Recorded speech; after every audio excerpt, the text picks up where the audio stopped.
Native American proverb once said, "We do not inherit the earth from our ancestors, we borrow it from our children."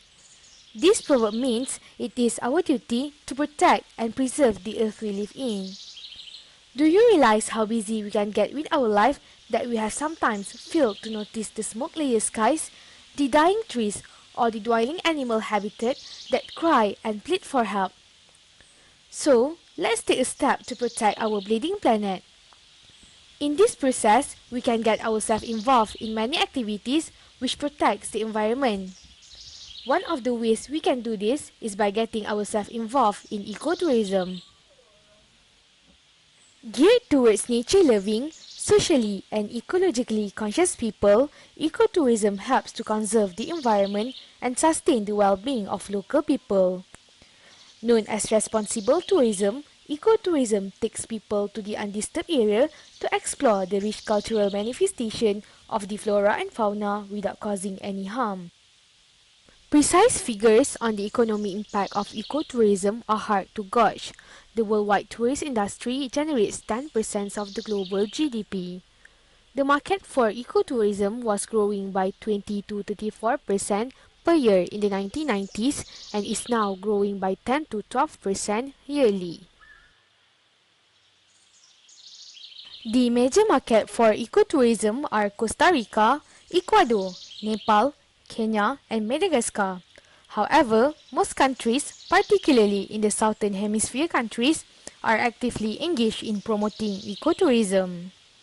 The demand for ecotourism is primarily driven by the United States, Western Europe, and Australia, which in Europe, 5 to 10% of travelers demand a green holiday and 10 to 20% looks for green options.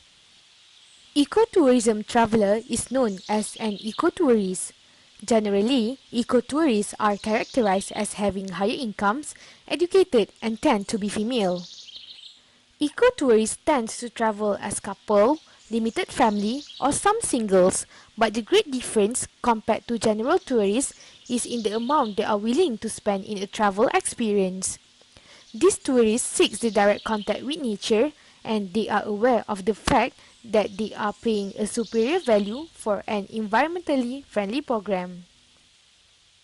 In Southeast Asian region, the countries that offer ecotourism are Thailand, Indonesia, and Malaysia. Malaysia has the potential to become a top of the list destination for ecotourism, as ecotourism is one of the tourism areas that the government focus on. Other than that, Ministry of Tourism and Culture also proposed an ecotourism clusters.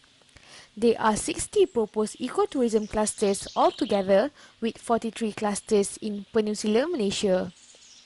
Out of all the 43 clusters, 6 clusters are located in Pahang and one of them is Sungai Lembing.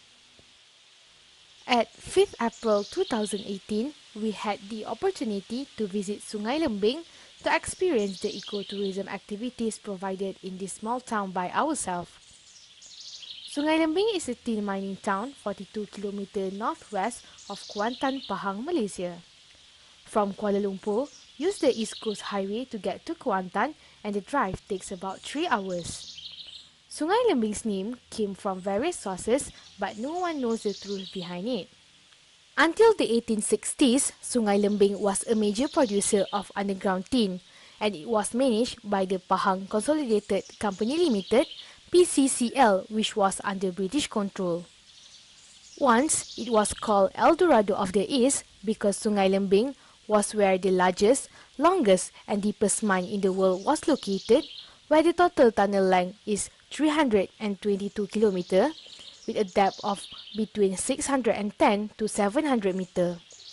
However, the pit mines were closed in 1986 due to high operational costs and low yields. Today, this small town is becoming as one of the tourist attractions for the ecotourism activities. Ya, sebenarnya ialah kita kerja 5 hari 1 minggu. So satu hari ni kita nak relief tension lah sebab hadap orang, kita jam apa semua lah, standard lah. So kita nak tenang yang nature lah, tak ada macam Genting Island mungkin dia kota keriangan macam tu. Yang ni lebih kepada back to nature. Kalau kita pun kembali kepada tanah, tak mungkin. Kita kan ke tanah juga akhirnya. Sebab kita orang ke saya dengan dia ke apa? Macam nature, ke tempat-tempat yang really sikit. There are several principles that should be followed by a site that offers ecotourism activities, which include nature-based, minimize the impact, build environmental awareness, and provide financial benefits for local people. Sungai Lembing offers a lot of attraction regards to nature-based such as Bukit Panorama and Rainbow Waterfall. Bukit Panorama is popular with weekend visitors who wanted to enjoy the enchanting view of sunrise and doing some recreational activities. To reach the top, you have to climb for about 1 hour and you were able to watch the green sceneries all the way up there. For Rainbow Waterfall, it is touted as the most popular tourist spot in Sungai Lembing. The famous rainbow can only be seen in the morning. It is a 1-hour drive from the town to the trailhead, followed by 40 minutes of easy trekking to the Rainbow Waterfall. Sebab saya ura-ura dengan ada dia orang melahirkan dia punya trademark air apa pelangi tu kan. Kita nak tengoklah macam mana dia punya kecantikan air terjun pelangi tu. Itulah tujuan kita nak meneroka tadi. Another principle is minimizing the impact. This means when traveller travels to ecotourism places, the places will not have affected by their activities. For instance, some of ecotourism places prohibit engine vehicles because it is believed that the smoke from the vehicles can destroy the ecosystem. In Sungai Lembing itself, only authorized jeeps are allowed to enter the Rainbow Waterfall area. Although engine vehicles are still used, by limiting the number of vehicles, it can help in minimizing the impact.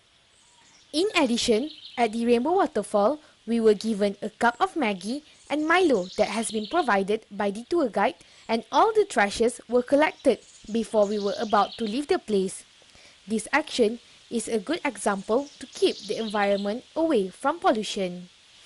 I wasn't a big fan of them serving food at the waterfall, but I liked how they gathered all the trash after that. Yeah, so that's good because you see a couple of places where irresponsible people go there, they have picnic, they leave their water bottles and all that. A good thing about Sungai Lembing just now, the waterfall, I realized, each provider served food and they collected all the trash. So that's very commendable.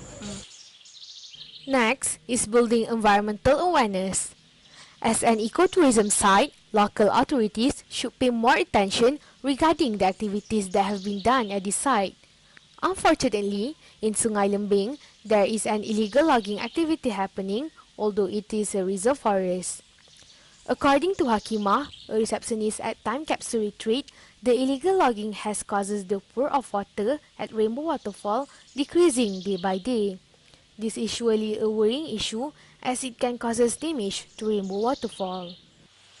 Macam dulu Rainbow Waterfall tu air dia banyak tau.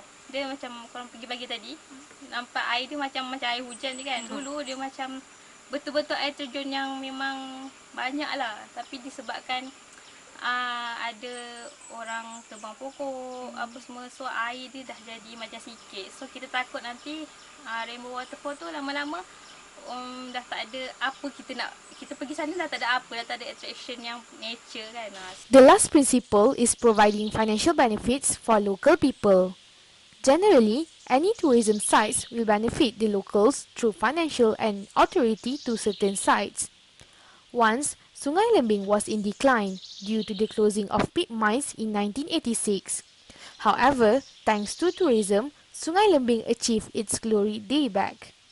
A local added, there is one time where the local people received no incomes due to the monsoon season. It is clearly shown that Sungai Lembing is depending on the ecotourism to survive. Kalau sini tutup, maknanya tourism dekat Sungai Lembing ni boleh kata mati lah. Biasanya hujung tahun, macam 2 tahun lepas dia tutup. Sebab musim terhujung, ditutup 3 bulan. Sungai Lembing terus senyap sunyi. Furthermore, accommodations at Sungai Lembing also promotes ecotourism. time capsule retreat is one of the examples as they promise great views, cool temperature, and great ambience for relaxation and serenity. When we arrive at the retreat, we can obviously hear the birds chirping and the sound of crickets. The view around the retreat was so green and very calming. Let us take you to a tour to this retreat, and we hope you feel the same way as we do. To summarize the whole video, ecotourism is definitely a growing concept in Malaysia. This can be seen where the demand for ecotourism from the tourists also increases day by day, as they would love to see the green sceneries to escape from their normal environment. We hope you guys enjoyed this video and keep on protecting our environment.